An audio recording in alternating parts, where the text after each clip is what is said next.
आते हैं। मतलब कह सकते हैं कि पूरी तरह से कल से और मैंने परसों रात से ही और कल भी और आज अभी भी तबीयत ठीक नहीं हुआ है। बशर्ते अभी दवा खाए हैं, तो दवा खाने के बाद पसीना बहुत ज़्यादा जो है निकल रहा है, तो तबीयत ख़राब हुआ। अगले जब से हम स्टार्ट किए हैं जो ब्लॉग, लगभग मैं आज 70 दिन हो गया है और 70 दिन से मैं पढ़ाई का कंटिन्यू कर रहा हूँ, जिसमें आज जो है वह मेरा एक दिन पूरा के पूरा एक भी घंटा किताब जो है न छुए है। और लगभग 24 घंटे जो होता है ना एक दिन में, 24 घंटा में मैंने 18 से 19 घंटा बेड पर रहा हूँ। बहुत ही ज़्यादा तबीयत ख़राब था, अभी भी है। दवा खा रहे हैं, थोड़ा सा पहले से बेटर लग रहा है, लेकिन अभी भी ठीक नहीं हुआ है। लेकिन दोस्त, आप कितना बेड पे सोए रहिएगा उससे भी फ़ायदा नहीं है, पढ़ना तो पड़ेगा ही। आज भी हमें पढ़ना ही पड़ेगा। पढ़ने का सबसे बड़ा कारण है दोस्त कि आप जानते हैं कि इस बार जो है ना वो मैं तो इस मन में बैठा लिया हूँ और कि इस बार जो है जितने भी एग्ज़ाम हैं लास्ट मैं इसके बाद जो है ना वो तैयारी जो है नहीं करना चाहता हूँ। मैं 4 दिन तक बस ये लास्ट मैं मान लेता हूँ कि मेरे द्वारा जो है वो लास्ट गवर्नमेंट एग्ज़ाम होगा रेलवे का, जो पंचो एग्ज़ाम रेलवे का है, चाहे एएलपी हो, टेक्नीशियन हो, ग्रुप डी हो, एनटीपीसी हो। इसके अलावा बिहार के एक दो एग्ज़ाम में बिहार एसएससी इंटर लेवल पर, ग्रेजुएशन लेवल पे आने वाले हैं। इस सभी एग्ज़ाम को हम लास्ट अगले साल 2025 में मार्च तक ही देखने वाले हैं। मार्च अप्रैल तक अगर इन सभी एग्ज़ामों में कहीं सिलेक्शन, चाहे लेट प्रोसेस चला, मतलब अगर अगले साल तक मार्च अप्रैल के बाद ज़्यादा लेट प्रोसेस चला तो हो सकता है हमें डाइवर्ट होना पड़ेगा, मतलब अपने रास्ता को बदलना पड़ेगा। क्योंकि एक एज होता है, एक एज के बाद आप जो है ना वह एक ही रास्ते पे नहीं चल सकते हैं। आप अपने रास्ता को चेंज करना ही पड़ेगा, आपके अपने रास्तों को चेंज करना पड़ेगा। अगर अपने आप रास्ते को चेंज नहीं करते हैं तो शायद सफलता तो मुश्किल ही है, असफलता भी अच्छे से नहीं हो पाएगा। इसलिए मुझे जो है ना वो अपने रास्ता को बदलना ही पड़ेगा। दोस्त, अभी मेरा जो बहुत सारे दोस्त पूछते हैं कि आपका एज क्या हो रहा है, तो भाई मेरा 26 साल हो गया है डेट ऑफ बर्थ के हिसाब से, मतलब सर्टिफिकेट में 27 मेरा चल रहा है और 26 साल जो होगा वह, तो समझ सकते हैं 26 साल का होकर भी बेरोज़गार है। बेरोज़गार कहने का मतलब हुआ कि गवर्नमेंट जॉब नहीं लगा है। बशर्ते बच्चों को पढ़ाते हैं, क्लास 10 तक के जो बच्चों को पढ़ाते हैं वो 6 से 10 तक, तो एक तो कला है कि पढ़ाने का कला मेरे पास है कि 10 तक के बच्चों को मैं साइंस और आर्ट्स पढ़ा लेता हूँ। तो इतना तो खर्चा आ जाता है जिससे अपनी पढ़ाई खर्च चल रहा है। फिलहाल मैं भी जो है वह बीएड भी कर रहा हूँ। मेरे बीएड जो है वह 2023 से 25 तक, मतलब 25 में लास्ट मेरे बीएड होने वाले हैं। तो वह भी मेरा एक चल रहा है जो एक ऑप्शन के तौर पर कि अगर इधर नहीं हुआ तो उधर थोड़ा सा देख लूँगा। क्योंकि आप जानते हैं बीएड करने के बाद जो ना 40 साल तक लंबा मिलता है मौका, और अगर इधर से अगर अनसक्सेस हुए तो एक ऑप्शन कहता ना, ऑप्शन बी बहुत ज़रूरी है दोस्त। ऑप्शन बी को ज़रूर रखिए।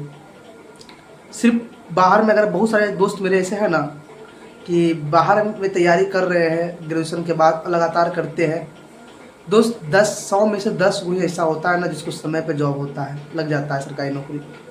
90 ऐसे होते हैं ना कि 3 साल 4 साल के बाद उन्हें दिल्ली बम्बई कमाना पड़ता है। तो इसलिए ऑप्शन बी लेके चलिए। कोई ना कोई अलग से ऐसी डिग्री रखिए, चाहे कुछ ना कुछ ऐसी खूबी रखिए जिससे अगर इधर ना हो तो उधर आपका जो है अपने जीवन, एक अच्छे जीवन जी सके। उसलिए मैं पिछले कई सालों से, मतलब 5-6 साल से मैं बच्चों को पढ़ाता हूँ। आदत है बच्चों को पढ़ाने का। बीच बीच में छोड़ के कभी पटना गया पढ़ने के लिए, 1.5-2 साल तक गया था। एनटीपीसी जब पिछले बार हुआ था, पीटी तो गए थे, मेंस तैयारी करने आगे किए थे, असफल हुए, फिर वापस आना पड़ा। फिर बच्चों को पढ़ा रहे हैं, अभी भी क्लास 10 तक पढ़ाते हैं, 3 बैच पढ़ाते हैं, पढ़ाई भी कर रहे हैं, बीएड भी कर रहे हैं। सीटेट का भी एग्ज़ाम 15 दिसंबर का है, फॉर्म जो है वह सीटेट का है, वह भर दिए है, उसको भी देखना है, सीटेट को भी देखना है। क्योंकि अगर सीटेट को आप नहीं देखते हैं, सीटेट नहीं अगर आप एग्ज़ाम देते हैं तो जान रहे हैं बिहार में भी टीचर का सबसे ज़्यादा वैकेंसी आ रहा है, आता है। और टीचर का जॉब भी एक अच्छी जॉब मानी जाती है। खास करके बहुत सारे मेरे ऐसे दोस्त हैं ना कि जो बड़े बड़े पोस्ट पे हैं और उसे छोड़कर जो है वह टीचिंग सेक्टर में, मैंने टीचर के रूप में ज्वाइन किए हैं। कई सारे दोस्त मेरे हैं, सीनियर भैया हुआ। एक तो ऐसे भैया है कि जो रेलवे में गुस्ट गार्ड, चेन्नई बोर्ड में गुस्ट गार्ड हुआ था और उसे छोड़ के वह मिडिल स्कूल ज्वाइन किए हैं। अब कहिएगा भाई गुस्ट गार्ड में 80,000 70,000 पेमेंट है और टीचर में तो भाई अब टीचर में भी बीपीएससी में लगभग 40,000 के आसपास पेमेंट होता है। लेकिन आराम लोग देखते हैं ना, गुस्ट गार्ड में आराम नहीं है। यहाँ पे आपको बहुत ही ज़्यादा आराम है, घर में रहेंगे, अपना डिस्ट्रिक्ट होम डिस्ट्रिक्ट मिल गया था तो घर में रह के पढ़ाई हो रहा था और आराम भी मिल रहा था। तो शायद आज मेरी जो है वह पढ़ाई तो कम ही होगी। तो आप लोग भी कुछ ऑप्शन भी लेके चलिए, सिर्फ पढ़ने से नहीं होगा, पढ़ने के अलावा कुछ और भी सोचिए कि मेरा इधर नहीं हुआ तो क्या हुआ। कुछ लोग कहेंगे भाई तुम अभी से ऑप्शन बी ले रहे हो, तो भाई ऑप्शन बी तो लेना ही पड़ेगा। अगर ऑप्शन बी नहीं लेते हैं ना तो भाई ठीक है, सबकी इतनी जो ना खुशनसीब नहीं होते हैं कि तुरंत जॉब हो जाए। लंबा खींचना पड़ता है, सरकारी नौकरी ऐसे ही नहीं लगता, लंबा खींचना पड़ता है। मेरे गांव में इस बार जो है ना 7-8 जो है वह भैया लोग का लगा है, किन्हीं को टीचर में लगा है, किन्हीं को और अलग विभाग में, ज़्यादातर टीचर में ही लगा है। बीपीएससी का तहत जो 7-8 भैया जो है वह गांव के हैं, उनको लगा है। एक ऐसे मेरे गांव के भैया है ना जिनको जॉब लगा, भाई यूपीएससी की तैयारी कर रहे थे, बीटेक करके यूपीएससी की तैयारी कर रहे थे, बीपीएससी भी एग्जाम देते थे। यूपीएससी बीपीएससी में करीब 4 से 5 बार मेंस दिए, इंटरव्यू तक दिए थे।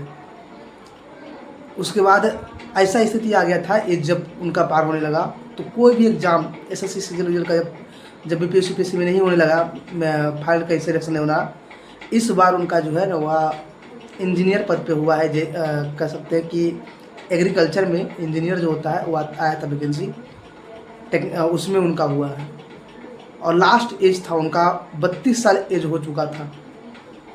और जिस दिन उनका मैंने मेरिट बना, फाइनल मेरिट, वो मेंस दे के जो है ना कई सारे बार मैंने असफल हुए थे। मेंस दे के वो चले गए थे वो कमाने के लिए, मैंने प्राइवेट कंपनी में जॉब पकड़ लिए थे, बीटेक किए हुए थे तो। और किस्मत अच्छा कि उनका फाइनल सिलेक्शन हुआ।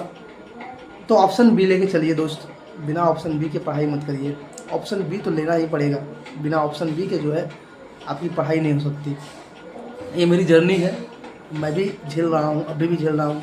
पता नहीं कब तक झेलूँगा और कब सफलता मिलेगा, किस पोस्ट पे मिलेगा, कौन सा जॉब लगेगा, इसके बारे में नहीं पता है। सपना तो एक उम्र के बाद ना, एक उम्र होता है जिसमें पता है यार मैं एलपी बनूंगा, लेकिन एक ऐसा उम्र आया था ना लगता है कुछ भी बन जाए यार, जॉब हो जाए।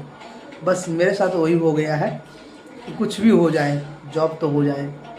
इसलिए मैं सबको लेके चलता हूँ, जितने भी एग्ज़ाम है सबको लेके चलता हूँ। हाँ, ये नहीं कि मेरी तैयारी किसी, ऐसा नहीं कि मैं किसी पे छोड़ रहा हूँ। सबकी तैयारी एक है और सबकी तैयारी एक हो चुका है। इतना है कि पता है कि पीटी कहीं नहीं रुकने वाला है। और रही बात मेंस की, तो मेंस की बात करने वाले हैं। तो ये मेरी जर्नी है। आज हम तबीयत नहीं ठीक था तो सोचे कि आज दिन भर पढ़ाई तो नहीं होगी, आज भी मेरी पढ़ाई नहीं होगी, लेकिन सोचे कि आज आप लोग से जो है अपनी बात रखूं, ताकि आप लोग में भी बहुत सारे मेरे भाई हैं जो मुझे समझते हैं और हो सकता है मेरी बातें सुनकर उनमें, अगर उनके साथ भी ऐसा कुछ चल रहा है जीवन में, तो वो भी अपने आप को कमी नहीं देखेंगे और पढ़ाई करेंगे। तो पढ़िए, लेकिन पढ़ाई करने के साथ साथ कुछ अलग से डिग्री भी लीजिए, कुछ करिए भी। सफलता तो मिलेगा, समय बेसमय अलग बात है, सफलता तो मिलना ही भाई। तो मिलते हैं अगले दिन से। अगर तबीयत सही रहा तो अगले दिन से फिर से कंटिन्यू आपको ब्लॉगिंग, फिर से कंटिन्यू दिन भर की चर्चा आपको से करने वाला हूँ कि मेरी कैसी पढ़ाई हुई और बेहतर करने वाला हूँ। तो मिलते हैं अगले दिन। जय हिंद, जय भारत।